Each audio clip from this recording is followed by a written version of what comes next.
it could be up to probably 15 to even 30 pounds of waste in your gut. So if you've never actually ever detoxed a day in your life, you'll be so surprised on how just flushing that out, even for a week up to even 3 weeks, you will see huge changes on just weight loss alone.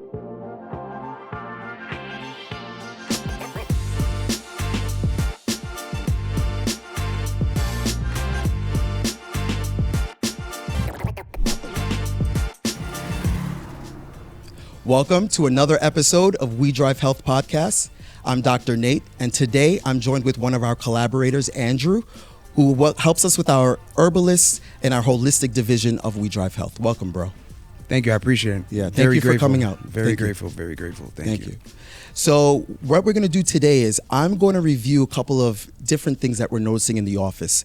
Many of our patients have a lot of great questions and a lot of concerns that seem to kind of keep coming up over and over again in our clinical practice. I would want to know, how do I attack this in a holistic way, right? So we do pride ourselves on providing integrative and very innovative type of healthcare. So we understand the importance of keeping it holistic as well. So some things that I've noticed, or one thing I would say, is many patients come in with unexplained fatigue. So we would do all of this workup. We would work up their iron levels. We would do everything, and it shows within normal limits by our lab values. So we are caught in this weird rut where we're telling patients, hey, maybe you need to exercise, drink more water. But holistically, if we truly had to say, hey, I'm sending this person over to you, Andrew, what are some thoughts that you may have, and how would you kind of interact or treat these types of patients? Well, the first thing I would ask is, how much water are you intaking for the day? Because if you're usually fatigued, usually dehydrated. So taking in at least 64 ounces of water a day. But then say if your body is also having problems with intaking the water into your cells, how do we get that in there? And then one of the key elements that the body needs is sodium. So once you add even a little bit, I'm not saying have a sea water as your drinking water, but add a little small bits of mineralized sea salt, and you'll be very surprised on how you won't be rushing to the bathroom as often, because you're actually intaking the water. The oxygen will be going inside of your cells. I like that. So this idea of maybe adding a pinch of salt, maybe to kind of help with the reabsorption of that water, kind of hold it in as much as you can. Yes. Yeah. So we definitely want to make sure, though, it's it's mineralized salt, because a lot of us, we have table salt, right, which only contains 2 minerals. Right. So that actually puts our body into overdrive mode, like our kidneys, our liver, our pancreas going into overdrive mode.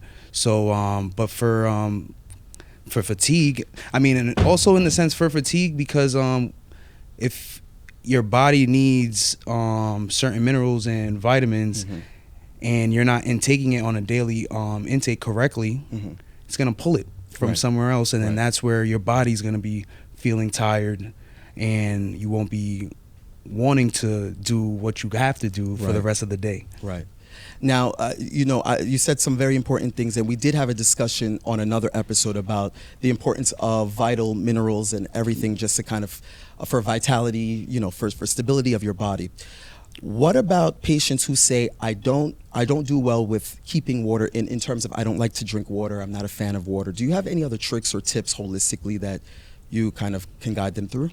All right, so like I was saying before, you should take in at least 64 ounces of water. You can make a smoothie, you can make a juice. If you like, if you're more so on the sweet side of your taste buds, add honey. Add blue agave. Make it, get creative with it. Like, this is you want to be intaking the minerals, so your body's working at its most optimal and efficient rate. So you could be optimal and efficient towards your families, and also at work and whatever you do on your daily life. What is your ideal smoothie? If you were to create a smoothie for energy, someone's like, hey, I need some good energy and vitality, what would you say? Stick with your melons. Melons and berries. berries go straight to the blood, brings oxygen straight to the blood. So I would do either cucumbers or watermelon. Cucumbers the number one, like the highest rate of water inside of the fruit, which I believe is about like 97 or 98% of water. And then after that is watermelon. So either do a cucumber, watermelon, and then any berries. I personally love strawberries and blueberries, so sometimes I do a little blueberries and watermelon, or even sometimes just a strawberry and watermelon, or sometimes I add all three. But me personally, say like later on I'm going to the gym, and my pre-workout, you guys can actually take this. There's coconut water, cucumbers, sometimes I add a little pineapple, the sea salt, and then I just blend that up. And I'm sorry, I left one ingredient, sea moss, and I use that as my pre-workout, and I have a lot of energy going into the gym.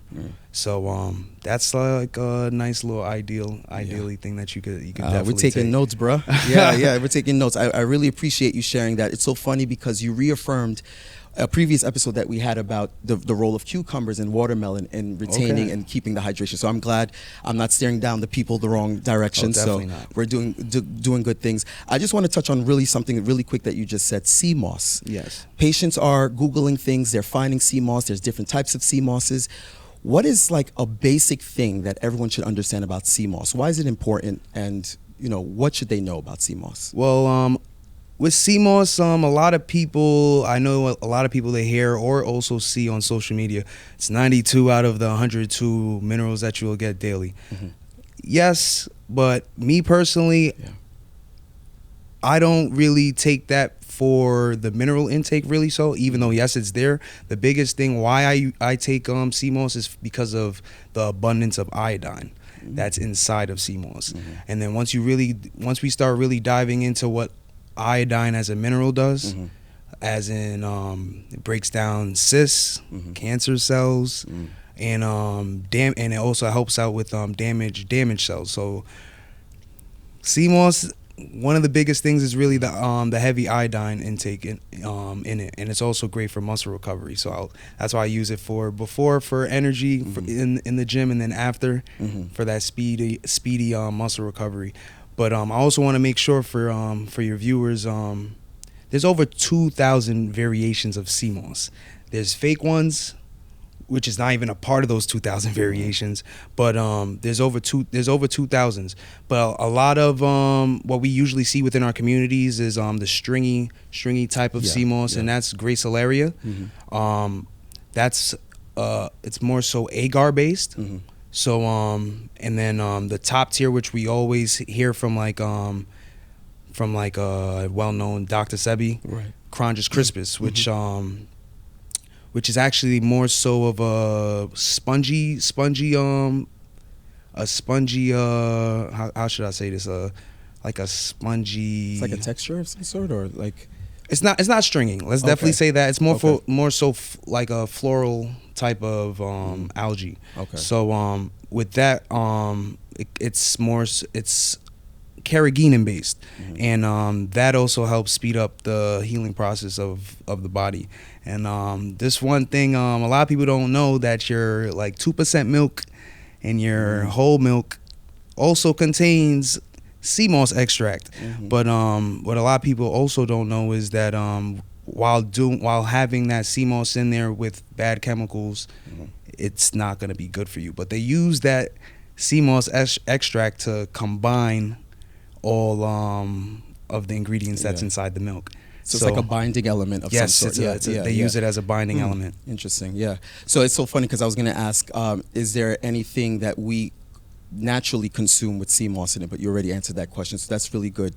In terms of what we naturally can see on the shelves that has some level of sea moss, but you're absolutely right. There's still a lot of concerns with consuming like the 2% milk and just all of these other types of dairy products the way that they're made here. So that makes good sense.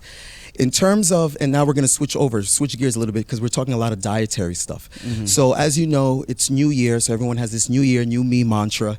Everyone's trying to hit up the gym, trying to get their, get that gym discount together. But in general, we always remind patients health is an ongoing optimization thing until we leave this earth. It's very important that it's part of their lifestyle. We do want to know, though, for many of our viewers and patients, what is a holistic way to kind of help with weight loss that's healthy, that's appropriate, that doesn't compromise their well-being and body? Okay, definitely the first thing that you would definitely want to do, and majority of us probably has not done it at all, is detox. If your sewage system's backed up, what happens? And what's your sewage system? Is your colon. So if your colon is backed up, you could be eating perfectly fine, and actually healthy, but you just have a whole bunch of waste and toxins in your gut, and it could be up to probably 15 to even 30 pounds of waste in your gut. So if you've never actually ever detoxed a day in your life, you'll be so surprised on how just flushing that out, even for a week up to even 3 weeks, you will see huge changes on just weight loss alone. And then also during detoxing, you should definitely, so it could be efficient and optimal, is doing it with fruits and vegetables. Now, if you're a diabetic, I would more so say eat your fruits and vegetables instead of juicing, because it will spike your blood sugars quickly. But you want to have the monosaccharides, not the polysaccharides, and that's one of the biggest things. So I'm going to ask you one last thing about that. So if you were to juice or detox, if you were going to give someone basic way to just start to detox, what are the fruits or vegetables that you would say would work?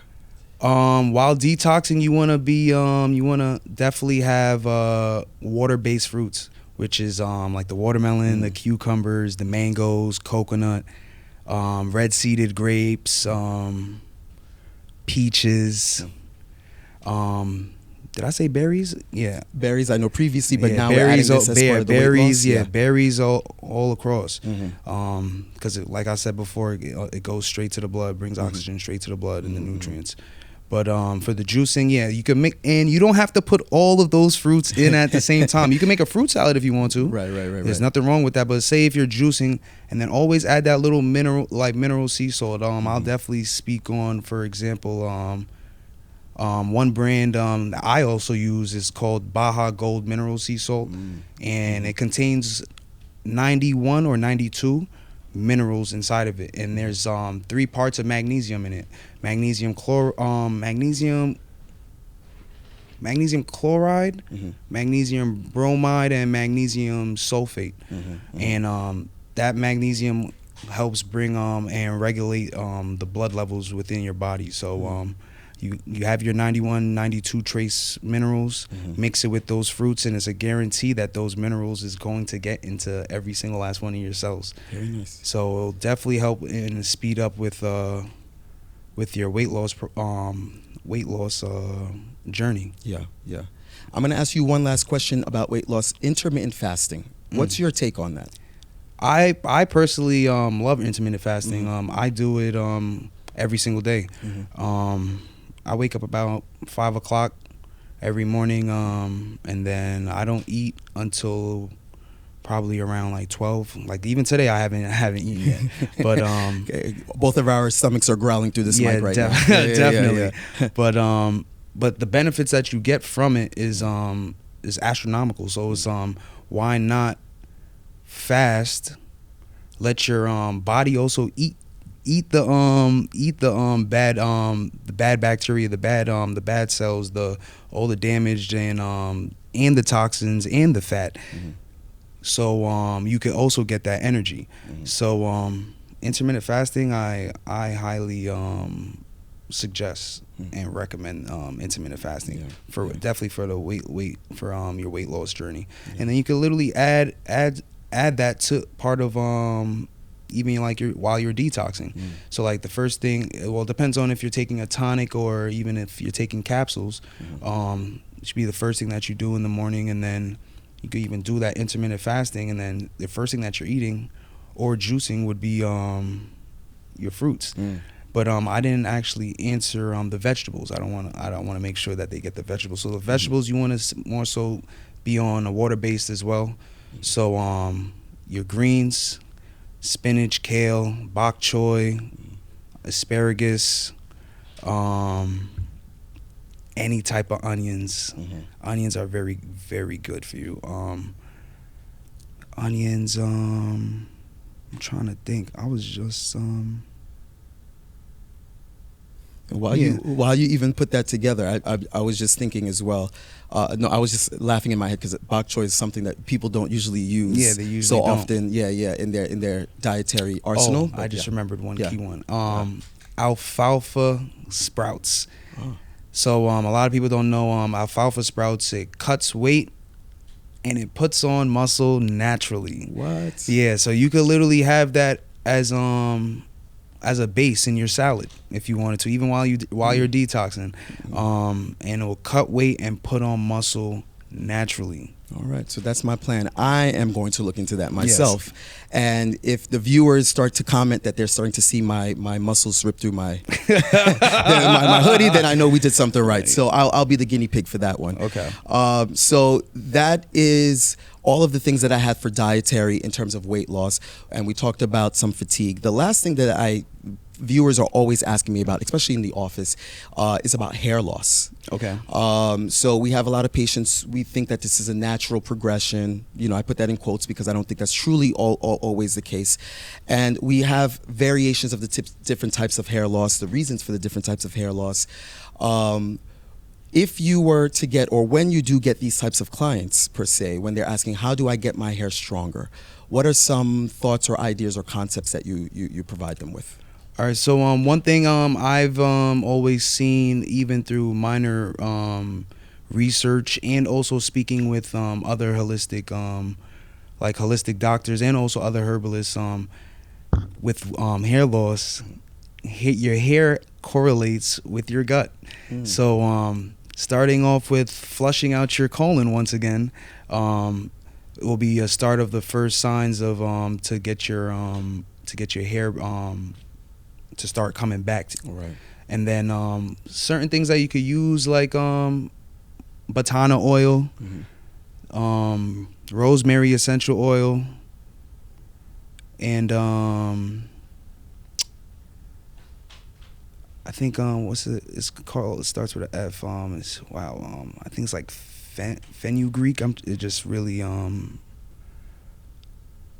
And are these things that you can like combine all together? Yes, you can. Yeah, okay. You could combine all of them together. You could use it with like and I would say mix those with a carrier oil. Okay. More so castor oil, because castor oil penetrates the furthest. So if you're using it for your hair, you could definitely mix it with some batana oil. Okay. And rosemary oil. Rosemary oil. Yeah. You know, it's shout out to Haitians and Jamaicans because we make castor oils. So shout out to us, all the Zoes out there. So we have this concoction, and we've always never really understood the property value of what these the castor oil has done. We just know it's thick, it's yellow, but it sounds like there's a lot more research now that's coming about that, you know, technically our ancestors or our family, like this, we have it right. We're heading in the right direction in this regard. And I love that you said detox, because I know that an additional thing that we add to our practice is that we use glutathione as an IV or some type of either IV or maybe even as an injection, just to kind of help with restoring the gut health. So like a little bit of a liver detoxification. And from that, we know that I know our like Asian collaborators, they use it at high doses for skin, hair, nails, and they've have quite a bit of research regarding it, but at higher doses. I know for glutathione, and I'm laughing because it does like a skin bleaching thing at very, very high doses. So I obviously tell patients we have to do it in moderation. But in general, glutathione seems to be a very good player. But now it makes more sense because you're saying the GI health correlates pretty much. I like with the fact that how even the holistic and also the conventional medicine see that there's a correlation of for your hair loss is your gut health. Yeah. So that's a great sign, to be honest, because some people, they just want to stick only with either holistic, or some people just want to stick with conventional. But once you're able to really look at both sides and to be honest, just try to comprehend and understand. Right. Because if there's results, there's results. Right. And we're here to make sure that everybody's health is as optimal and efficient, and try to live as long as you can, because we all have families that we all love and we all want to cater to them. Absolutely. So that's just a huge plus to also here. Absolutely. So I think this is it for our segment today. It was absolutely a pleasure to have you on, Andrew. Many of our patients at WeDriveHealth are now being referred over to you when we're kind of in a stump. Well, actually, pretty much all patients should have some element where they're integrating, you know, every practice, right? So we feel strongly about respecting everyone's backgrounds and their decision making when it comes to the options. It always comes down to the choice. Exactly. So at WeDriveHealth, we love that we are spearheading the idea of empowering our patients to make that decision in a non-judgmental way, right? So having you on board is extremely beneficial and helpful to our healthcare community. I appreciate it. Thank you so much. I'm very grateful. Thank you. Yeah, Thank you for having me. Thank you. And so that's it for our segment of We Drive Health podcast. Join us for our next session. We will link everything below just to show how you can reach out to Andrew. And until next time, take care.